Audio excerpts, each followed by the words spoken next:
تھوڑا سا ڈیٹیل بتائیں گے کہ یہ D G I S I نے اور ڈی جی سی نے کیا کیا کہ ڈالر نیچے آ گیا؟ دیکھیں جی، اس ریگولیٹری جو آپ کی مین چیز ہے، ریگولیٹ کیا اس کو، جو بلیک مارکیٹنگ ہے، جو ایکسچینج کمپنی ہیں، جو ساری چیزیں ہیں ان کو کنٹرول کیا ہے نا۔ جب آپ کی انٹینڈ ہوگی تو آپ بہت کچھ کر جائیں گے۔ دوسری چیز جو آپ نے سوال مین کیا ہے، اس میں سب سے بڑا سیکیورٹی رسک اور کنسرن جو پاکستان کو ہے وہ ہے پاکستان کے 18 بے ایمان چور کرپٹ پولیٹیکل پارٹیز کے لیڈرز کا۔ 18؟ ٹھیک ہے جی، 18۔ ہاں، میں آپ کو ایکسپلین کرتا ہوں، مجھے 2 منٹ دے دیجیے گا۔ اور اس کے بعد پھر نیچرلی دہشت گردی اور اکنامک کرائسس اپنی جگہ کے اوپر کھڑا ہے۔ میں آپ کو میر صاحب ایک چیز بڑی امپورٹنٹلی آج آپ تک توسط کرنا چاہتا ہوں۔ میرے پاس نا میر صاحب ایک کی چین ہے جس کے اندر پیپلز پارٹی ہے، نون لیگ ہے، کیمرہ مین اگر دکھا سکیں، ہاں، اے این پی ہے، ایم کیو ایم ہے، باپ ہے، پی ٹی آئی ہے، یہ ساری پارٹیاں ایک انگلی میں یوں چل رہی ہیں۔ اصل میں یہ انگلی میں نہیں چل رہی۔ اچھا، یہ آپ اپنی انگلی میں ان کو گھما رہے ہیں؟ یہ اصل میں انگلی میں نہیں چل رہی۔ یہ جو گند کا ایکسپائرڈ بے ایمان چور کرپٹ لیڈرز کا یہ جھٹپٹا ہے نا، یہ انگلی میں ایکچولی جھولے جھول رہا ہے اور اس انگلی کو زخمی کر رہا ہے۔ یہ انگلی کس کی ہے؟ یہ تو آپ کو پتہ ہونا چاہیے، انگلی طاقتور انگلی ہے۔ اب اس انگلی سے جتنا جلدی اس کی جان چھڑا کے اس کو سڑک پہ باہر کچرے میں پھینک دیں تو زخم بھر جائے گا۔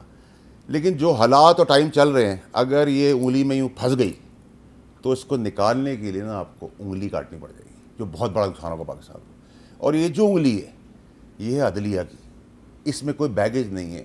لائکس اور ڈس لائکس ضرور ہو سکتی ہیں، لیکن جانے والے چیف جسٹس صاحب ایک سٹروک کھیلنے والے ہیں 10 دن کے اندر، اور آنے والے چیف جسٹس صاحب جن کے لیے بیانیہ بنایا گیا پی ڈی ایم کی طرف سے کہ فائز صاحب فرمائشی پروگرام کے تحت آئیں گے اور ہمیں ہر کچھ دے دیں گے، تو جو ہم نے اب تک ان کی پرفارمنس دیکھی ہے فائز صاحب کی، اس پرفارمنس کے تحت وہ ایک اپرائٹ آدمی ہے، آنیسٹ آدمی ہے، بلنٹ آدمی ہے، بریو آدمی ہے، اور ہاف پچ پہ قانونی جنگ کرتے ہیں، تو پاکستانی قوم کو مایوس نہیں کریں گے کسی صورت۔ ٹھیک ہے، شعیب شاہین صاحب، پاکستان کے مستقبل کا نقشہ کھینچ دیا فیصل واڈا صاحب میں تو بڑا حیران تھا کہ یہ لے کے کہاں سے آئے اور اس انداز سے، اور انہوں نے ایسے گھمایا ہے سب کو۔ انہوں نے نہیں گھمایا، انہوں نے وہ سمبولک بتایا کہ کون ان کو گھماتا ہے۔ نہیں، میں نے بتایا کہ وہ طاقتور طاقت گولی ہے، سمجھتی ہے، لیکن یہ سارے گند کے اچھا، ٹوکرے جھولا جھول آپ کا رہے ہیں۔ کیا خیال ہے اس وقت پاکستان کے دفاع اور سلامتی کے لیے سب سے بڑا خطرہ کیا ہے؟ دیکھیں کوئی بھی ملک جب تک کسی ایک آرگنائز سسٹم کے تحت نہیں چلتا، جو ہے کہ ہمارے ملک کا وہ آئین اور قانون کی بالادستی، پوری دنیا کا ایک تجربہ کر لیں، اٹھا لیں ہر ملک کی، آپ ہسٹری پڑھ لیں، بڑے بڑے آپ معیشت دان سمیت، پولیٹیشین سمیت، تھنکرز آپ مفکر بلا کے بٹھا دیں، ایک اس کا اصول ہے کہ رول آف لا، اس کے تابع سب ہوئی ہوں گے، وہ تبھی ممکن ہوگا۔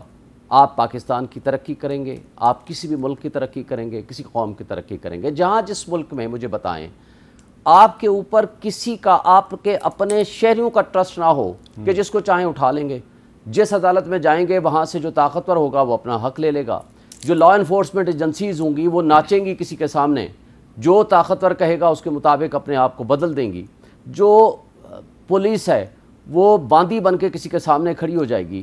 تو مجھے بتائیں اس ملک میں کوئی شخص یا کوئی ادارہ یا کوئی بھی ملک آ کر کے اپنی انویسٹمنٹ کرے گا؟ کیا اس ملک کے اوپر ٹرسٹ کرے گا؟ کیا اس کے ساتھ کوئی اس طرح کی ٹریٹی کرے گا جس سے آپ کے ملک کے لوگوں کو، آپ کے ملک کو اس کا فائدہ ہوگا؟ جو بنیاد ہے آئین کی بالادستی اور قانون کی حکمرانی، اگر ہم نے اس پہ عمل درآمد چھوڑ دیا یا اس طرح مذاق جس طرح اڑایا جا رہا ہے یہ جاری رکھا، تو جو چھوٹے موٹی کارروائیاں ہیں، جو چادر چار دیواری کے پامالی ہو رہی ہے اس کو بھی روک دیتے، وہ جو لوگ مسنگ پرسن میں شامل ہو رہے ہیں ان کو بھی روک دیتے، کہ انسان کی قیمت کے مقابلے میں کوئی اور چیز نہیں ہے، لوگ بھوک سے مر رہے ہیں ان کو بھی روک دیتے۔ اور ڈالر کا آج اگر رکا ہے تو پھر بڑھا کیسے ہے، اس کی بھی تو پہلے تحقیقات کرائیں، کون لوگ تھے جو اس کے اندر ملوث تھے